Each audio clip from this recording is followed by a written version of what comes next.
When I got involved with CrossFit in the early days, it was the rebellion in the fitness field, in the fitness industry. It was controversial, it was raw, it was unrefined, it was pushing the limits of what the human body could do. That was the reputation around it. And I was attracted to that. And I think a lot of people that were attracted to CrossFit early on were attracted for that same reason. A lot of the long-term box owners that have stayed open were attracted for that same reason. One of the things, you may or may not have been able to tell this about me, I'm a nerd. I like to think about stuff. I like to talk about stuff. I like to delve into different issues in life. Getting better at living life and studying history, studying religion, studying different topics. I like to have conversations and debates on things because it helps me become a better thinker. It helps me refine what I think about stuff by having someone else pick apart my ideas. And it's engaging. It's not boring and it's fun. And that to me is very different than having a fight with someone where I'm trying to win a fight and maybe be hurtful or vindictive to them. I do not enjoy that and I do not like doing that. I think Janelle can testify. We've gotten in fights, and when I get mad, I will cross that line, and I am always very regretful, and I don't like the feeling of it. But if we're having a debate about some kind of a topic, I'm here for that, and I really enjoy it. One of my oldest friends that I still have, Joe. Joe lives up in Milwaukee, Wisconsin right now. He and I met right after I got back from logging in Oregon. I had a temp job in Illinois. I was just kind of figuring out what to do, and they had a cafeteria at the place I worked, but instead of eating in the cafeteria, I would go outside and read a book during lunch out in this courtyard. And I would see Joe out there reading as well. He would be out there reading. And so that's how Joe and I got to know each other. And then that evolved to now I've seen him go from single to married to having 2 kids college age. I've watched the life cycle for him. And we've stayed in touch. And I will say I stood up in Joe's wedding. I planned his bachelor party. If I don't say so myself, I did a great job of it. I saw Joe this last spring at a concert in Austin, and we still swap stories about that bachelor party. So I think I nailed it. Having said that, Joe and I disagree on a lot of things, and we will have spirited debates on different topics. And in fact, I will say Joe likes to get a rise out of me, and he's known me long enough to know what I might think about something, and he'll poke and prod and make some comments and kind of needle until he'll see me like, I'll be like, all right, that's it, that's stupid, and then I'll start digging in. And now he's gotten me to where he wants me to be on this. We have stayed friends in part because of that, not in spite of that. That is not a reason that we've separated. That's one of the reasons he's one of the longest friends I have, because we both like doing that. And what I can know about Joe, even if we disagree on a topic, on this person's importance in history, on this thing about working out, on this thing with politics, I've watched Joe work his whole life to be a good provider for his family, to be a good husband, to be a good father. He's a friend I know I can count on. If I need advice on something, he is somebody I would go to. And I do that not because we need to agree on everything, but we don't, but because I value him as a thinker and someone else that honestly is trying to think through topics and get better at life. And I will say, I'm not very good at the long distance friendship thing, because I'm not going to be making weekly phone calls. I'm just not good at that kind of stuff. I'm very in with the people I'm with. I'm with you guys at the gym. And fortunately, Joe doesn't need that either. And we won't talk for a long time, and then randomly he'll send me a book he just read, or I'll send him a book I just read. And then when we see each other, we're really happy to see each other. And it's worked out really well that way. And isn't it kind of funny which friendships last and which don't? This is kind of a side topic, but I'm glad my friendship with Joe has lasted. But there are other friends I thought I'd have forever from back then that have drifted away. And speaking of thinking about different topics, that's definitely something I've looked at, is to like, why did these friendships last and these not last? But my whole point with that is, and you've heard me say this before maybe, it is cool to be friends with people you disagree with. It is cool to hang out and be friends with people who don't think the same as you on different topics. It is how you get better as a person, and how you get smarter, and how you refine what you think about life. Where am I going with this topic? All right. If you have listened to Janelle and I talk in the gym, if you've listened to these episodes on YouTube, You know our feelings on diet. You know that we are meat eaters and we promote eating a lot of meat. I don't feel like me saying that should be a big deal, but nowadays it can be kind of a big deal. Now let me say, I don't care if you don't eat meat. You know this. Like if you want to be a vegetarian, a pescatarian, a Presbyterian, whatever it is, you can eat that way and be healthy too. I may think it's harder. I think a human body is naturally built to be mainly carnivore. But let's have the topic and let's argue spiritedly on it and make each other better at the way we do eat and consume food by standing up to someone who has a different way of thinking about it. When I started with CrossFit, I was much more concerned with my 500-pound, what I was concerned with is I want a 500-pound deadlift. I want to be able to do a bunch of muscle ups and handstand push-ups. I want to be able to do all the cool stuff. And don't get me wrong, I still want to be able to do all that. You guys know that. And I want you guys to be able to do all of that. And I help you and want to help you. And I am thrilled when I can get you the 500-pound deadlift and the first muscle up and first handstand push-up. But what 50-year-old Dan is much more excited about now is my latest blood test results, my latest lab work. What was my A1C level? What was my my fasted blood sugar level? What are my testosterone and estrogen levels? These are the things now that I think are more important than my 500-pound deadlift. And if I could go back and talk to 30-year-old Dan, I would tell 30-year-old Dan, still get your 500-pound deadlift and do all your muscle ups. But these are things you should also be thinking about and being more concerned with. And knowing me back then, I would have listened politely to old Dan and probably not paid much attention from there going forward. But having this long view on life, guys, is going to benefit you guys as well because it has affected how I program. In that episode, I think it was 1 or 2 ago, I'll attach it in the subject below. But the 5 movements I listed that I don't program as much, that is a direct result of I want to get you guys good at the extreme movements when that is appropriate and when you want to do that. But what I am focused on is getting all of us really good at the essentials of moving and good movement patterns. And I think you guys would know what I'm referring to if you've watched old episodes. That's, again, I'm sure I'll expound on that more later. But it's getting better, everybody getting better at the essentials. And then, yes, having the outlets for the extremes when we want to do that too, because that is fun and challenging and keeps us interested. But it's that core foundational fitness that I want all of us to have. Piggybacking off that, guys, CrossFit, as you know, is the ultimate generalist fitness. It is unparalleled in that sense. And that's different than, like, yes, the power lifter, the strong guy, the triathlete with their endurance, the gymnast with their body weight control. We're not going to be as good as each of them at their specialty. But we're going to be way better than them at everything else in life we all do.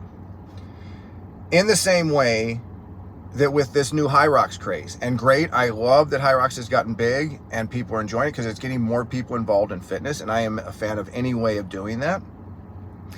And several high-level CrossFit athletes have recently gone and done Hyrox competitions. And they may not have won, sometimes they've won, but they've all been in like that top 1%, in the very elite level. If Hyrox athletes came and did CrossFit competitions, that would not be the same thing. They would not be able to do it. Because Hyrox is still a form of specialization. It is not the all-encompassing fitness that CrossFit is. It is still a form of specializing with mainly longer time endurance, kind of moving mass in a horizontal plane. I don't want to get too far down that road, but it's still a form of specializing, and that is awesome and good, but it doesn't compare to CrossFit as a general fitness. It's just a different animal. And to compare the two that ways is just to do Hyrox a disservice, because it can't do that in any way like CrossFit can. Because it's not meant to. It's a specific kind of sport again.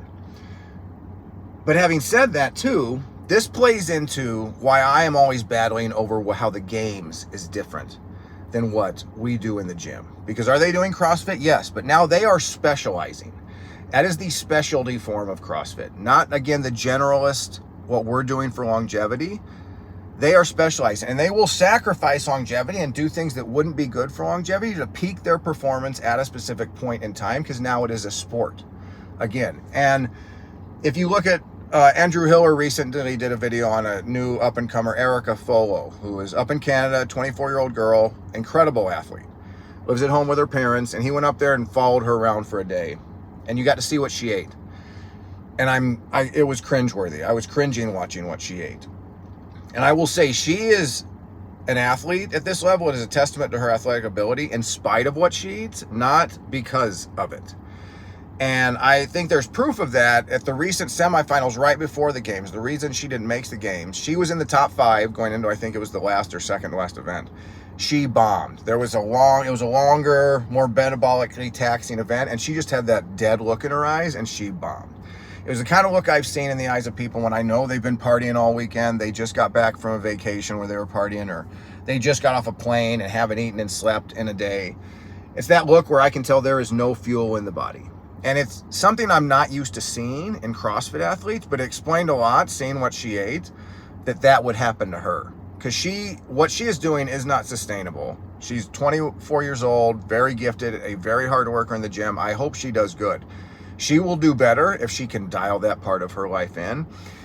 And even do what I think a lot of the original CrossFit Games athletes did way back in the beginning, because they had graduated out of gyms. So they were used to eating meat, vegetables, nuts, seeds, little starch, no sugar. And when they needed more fuel, they would up their fat intake. They would take in more avocado and nuts and fuel their body that way. They wouldn't use it as an excuse to eat a lot of gummy bears and Snickers bars. That's what she does. And I think her results showed that she is fit, but she is not deep down fit, and it's not a sustainable kind of fitness. And I am always having to explain that difference between what the games athletes do and what we do with the gym, because it is misleading. They are still specializing in what they're doing. Why have I gone through all of this? This is why I am excited to be one of the first 100 MetFix gyms.